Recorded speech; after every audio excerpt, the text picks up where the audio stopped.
A favorite story of mine from what I call the pathway, my spiritual journey. This is just a few years ago. It's in 2016. And a group of us had been called to go to what was called a teacher training being run by the Channel of the Way of Mastery JM in Santa Fe, New Mexico. This was gathering, I'm not sure about the exact numbers of people, maybe 25, something like that. But there's also often a feeling of being called somewhere, not just, oh, that would be a nice thing to go do, but being called somewhere. And anyhow, there's a lot of things going on in this journey. Maybe there'll be time to talk about more of it, but I just wanted to share one aspect of it, one thing that happened. I have a friend I've seen on many of these things. She's an older woman from Australia, and she's a terrific outdoor person, and we often will go for hikes together and things like that. So we arrive at the Hotel Santa Fe near downtown Santa Fe. It's about a mile from downtown Santa Fe. And this is the very beginning of this trip. And I think it's April of 2016. And in Santa Fe, for those who don't know, there's sacred land that's been purchased, which is connected with the Way of Mastery. And it's where the Way of Mastery was channeled. And so Santa Fe is a really central place for the Way of Mastery. So I just have this desire to walk to the Basilica. There's a Basilica, big, important church right in the middle of Santa Fe. And I've had intuition in my connection with Joshua and my sort of observing his clues and the narrative of the pathway and the atonement plan, that this church is very important. It's a meeting place, I think, in part between Joshua's lineage and the group that I was part of, and emerging with something very old which has been carried, a wisdom and a frequency which has been carried by the indigenous people in the West, Western America, and coming from Southern America too. I'm talking about very old. I'm talking about thousands of years. So this is my theory, and I'm not saying anybody has to believe this, but I'm just inquiring into the theory. And part of this belief is that these two have been waiting, these two lines, these two wisdom traditions have been waiting for a very long time to reconnect, and that this gathering in 2016 is part of that reconnection. I'm just exploring this idea, right? So what I find a lot of the time in the pathway, which is interesting, is I'll explore these things and then something will happen that will confirm it. Anyhow, my desire is, and I invite my friend, would you like to walk to the Basilica? Just arrived in Santa Fe for this 10-day gathering, 10-day teacher training. So she says sure. She's a good sport, usually on for anything. And we walk in town, and just as we get to the church bells start ringing. And we walk up to the church, and we think we'll go inside. I just want to show the inside of the church. And we realize Mass is about to start. So we start thinking, oh, well, maybe we'll come back another time, because we're not church members and so on. So somebody comes up to us and hands us a pamphlet and says, you're going to Mass, right?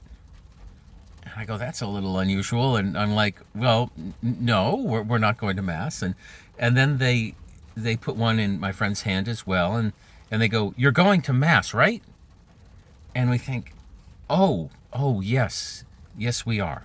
Yes, we're going to Mass.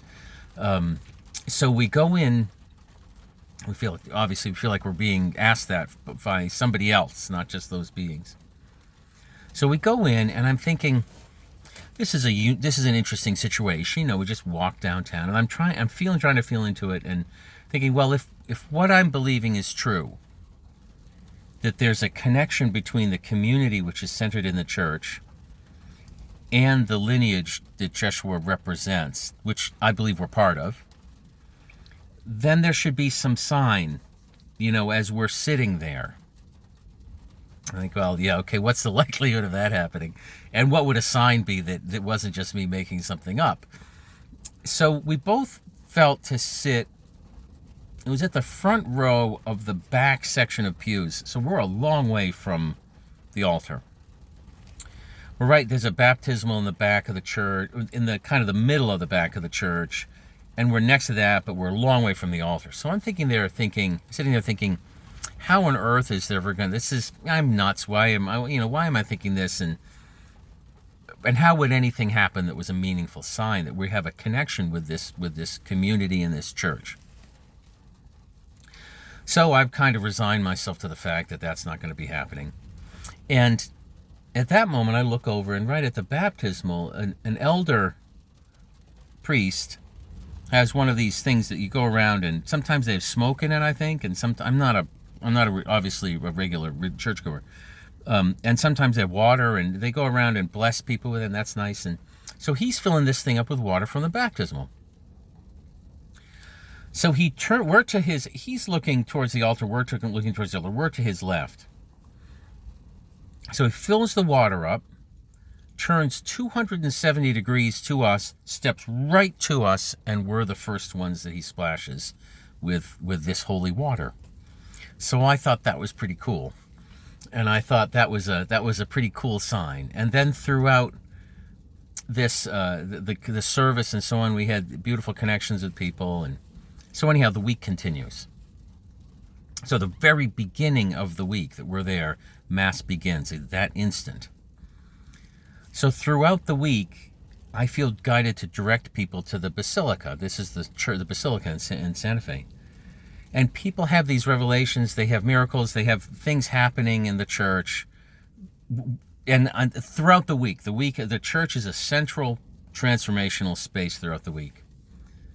And I'm feeling a strong sense of connection with the community there and trying to investigate that a bit more. And this is in between the time of doing the teacher training and spending time on the sacred land near Abiquiu and so on. So midweek, and I've been to the church many times, and midweek they're having a christening, maybe a little bit near the end of the week, they're having a christening for the children in the community there. And I thought, and I wanted to go because I felt connected. And then, of course, I go up to the door, and this time it's like, oh no, it's only for the community. And I'm like, oh, that's cool. But I had learned how to get in the side of the church. So I went into the side of the church and just respectfully from a great distance, just observed some of the ceremony of these beautiful children in this beautiful, warm community going through this service together. It was lovely. And on the way out, this is almost entirely Hispanic community. So on the way out of the church, or the side of the church, I just was there for a few minutes. I didn't want to, I just wanted to see it while respecting the space and so on. And it was a beautiful thing to see. So I'm walking out of the church, out the side entrance, and I see this picture of a guy who's the Archbishop. Archbishop's kind of a big title, right? He's got his big hat and, and the robes and the staff and everything. This guy's as Anglo as they get. Like, his Anglo is more Anglo than me, That's, and he reminds me of Ron Ely from the old Tarzan movies, but with blonder hair, if anybody remembers that. The old Tarzan TV show. He's got his staff there, and I'm thinking, that could be kind of a funny arrangement to have this very white archbishop in a very Hispanic community. But it kind of mirrored this sense of the connection to some extent of the lineage that I felt we're representing and the community as well. So I was hoping it was a nice energy, and so I felt into it and I said, what's the dynamic there between, and I felt, that's it's a really beautiful, loving connection. It's a positive connection.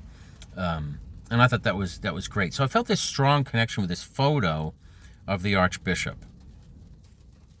The week continues. There are remarkable things that happen on the land. There's a whole day of peace that occurs with white doves showing up repeatedly, and the only time we saw them all week. I mean, wild stuff, an amazing 10 days in Santa Fe.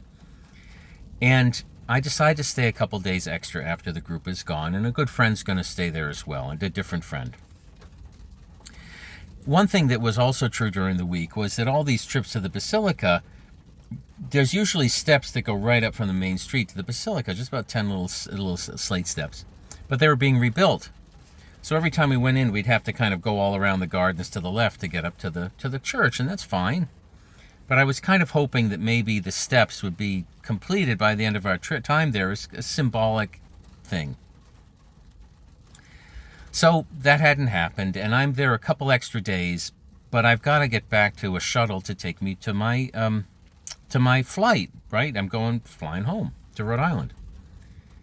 So, but I think, well, a buddy of mine staying, buddy from England staying, and he doesn't really know town very well, and I've gotten to know Santa Fe a little bit in my time there. So I take him to a really nice French bakery right on the main street and just a few doors from the Basilica. He gets settled. We have a nice cup of coffee. We bless each other on our way, as it were. And I think I got to get back to get my shuttle. It's a mile walk, and I've got 25 minutes or something, so I got to get going. But so if you walk out the French bakery door, the way I had to go was down the hill back to the hotel, which is to the left. But to the right is the Basilica, just a couple hundred feet that way. So I think, well, I'll take one last look at the Basilica before I leave, because it's been such a sacred central place during the time here. And my connection with the Basilica is like multi-layered. It goes back to a lot of other things, learning that it was funded with Jewish money. I believe it was actually founded by descendants of the Essenes that had come from Spain. And there's historical evidence for that I'd uncovered or would uncover a year later. But there's a whole lot around the Basilica, including everything that had happened that week, and this sense of connection with it, of course. So I just want to give it one last look, connect with it one last time before I run down to my shuttle. So I look over and I go, oh my God, the steps are fixed. And I thought, well, that's so cool. Like right at the last minute of the trip, the last time I'm going to look, the steps are fixed. So I'm so excited about this that I run up the steps. And as I'm running up the steps, the bells of the church start ringing. I get to the top of the steps, and my momentum is carrying me on this brick plateau that they have up there, and it's maybe 75 feet or something like that to get to the big doorway to the church from the top of the steps. So I run up the steps. The church bells start ringing. The church doors open. People start flooding out, led by, right in the center, the Archbishop. And I'm like, whoa, there's the Archbishop, and he's not here very often. He's not in Santa Fe very often. What's going on? Mass has ended, and he walks straight out towards me, his momentum carrying towards me.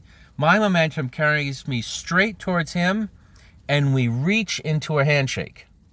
Our hands meet, and I thank him for his connection and his work in the community. He kind of looks at me like, oh, okay, he smiles.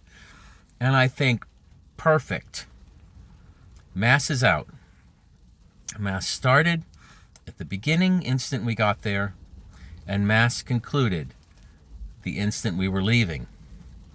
And the entire time we were there, we were in this space, this holding space of this Mass, joined in with that community and doing sacred work, which is a story for another time.